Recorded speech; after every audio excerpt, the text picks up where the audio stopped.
Have you ever noticed that there are different voices inside you? There's the voice that worries, the one that critiques, the one that replays conversations at night, the one that catastrophizes the future or ruminates on the past. There's also that part of you that feels pain, emotional pain that can flare up suddenly, grief, anger, fear, shame, loneliness. And then there's something else, a quieter presence, a deeper awareness, the part of you that can notice thoughts, that can feel the pain without becoming it, that can pause, breathe, and choose.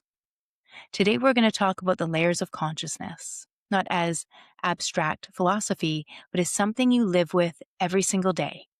We'll explore the neurotic inner roommate of the mind, the pain body and why it feels so real, and the level of consciousness that isn't personal at all.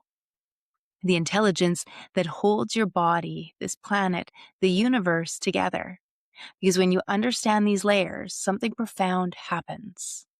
You stop trying to fix yourself, and you start relating to yourself with clarity, compassion, and power. Welcome to the Aligned Human Project podcast, where consciousness meets creation and hustle gives way to harmony.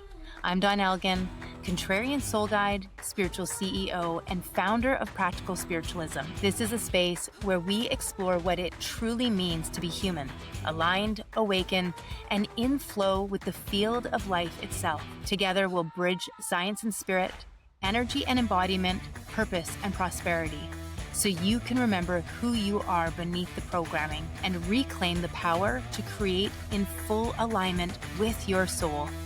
Because the next evolution of humanity isn't out there, it's in here. This is the Aligned Human Project. Before we map the layers, I want to say something important. Nothing we're about to talk about means something is wrong with you. The mind is not the enemy. The pain body is not a flaw, and consciousness isn't something you have to earn. These layers exist because you're human. The suffering begins not from having these layers, but from confusing them with who you are. We will begin with the part everyone knows well, the mind. I often call it the neurotic inner roommate. You know the one. It narrates your life. It judges your choices and those of others.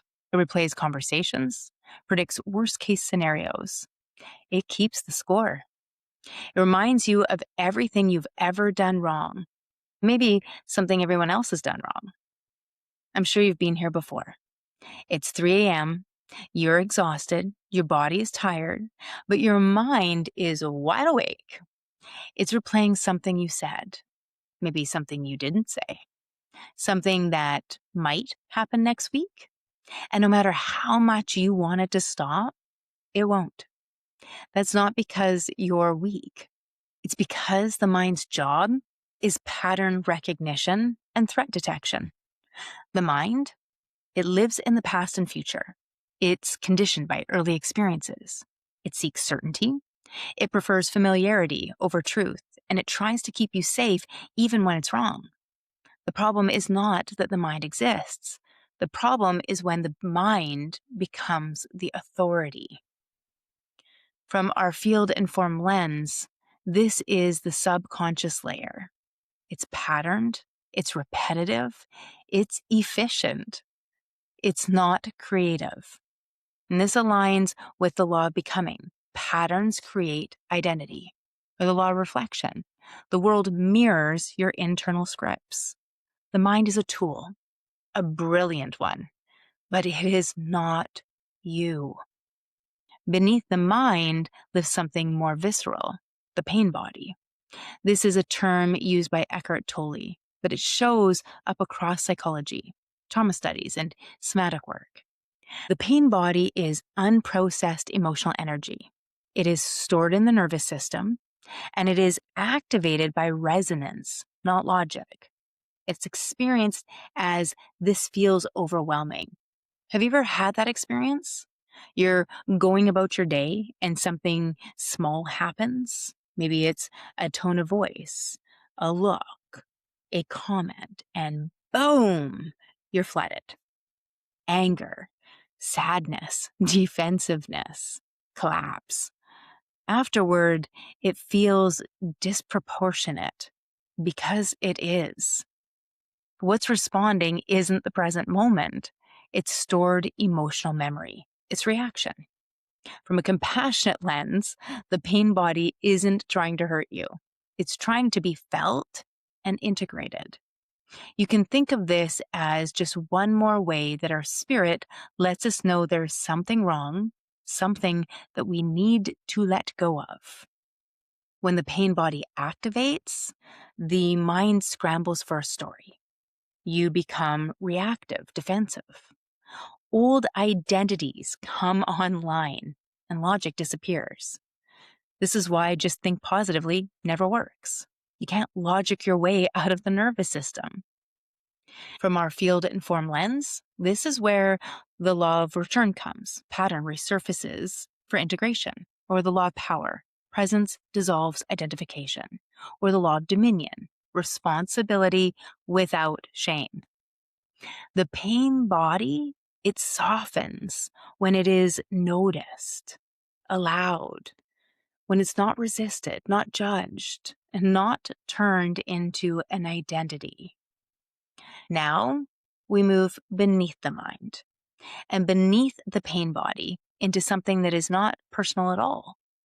And this is superconsciousness. This is not the part of you that thinks. It's not the part of you that reacts. It's not even the part of you that witnesses. This is the field of intelligence itself.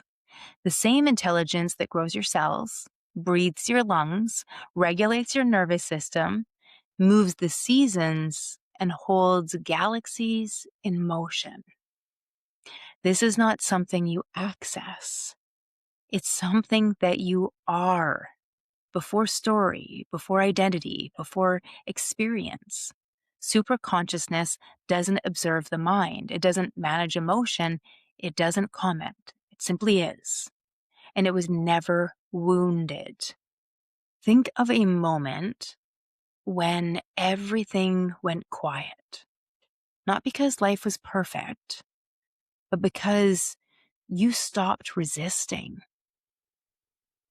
A moment of awe. A moment in nature. Maybe a moment of grief where words just fell away. A moment where you simply were. That wasn't your personality, and that wasn't thought. That was superconsciousness, the ground of being, of beingness itself. Now, here is where language matters. Consciousness is not the superconsciousness. Consciousness is the bridge. It is the moment when the human system becomes aware. It is attention, awareness, witnessing. It's the pause between stimulus and response.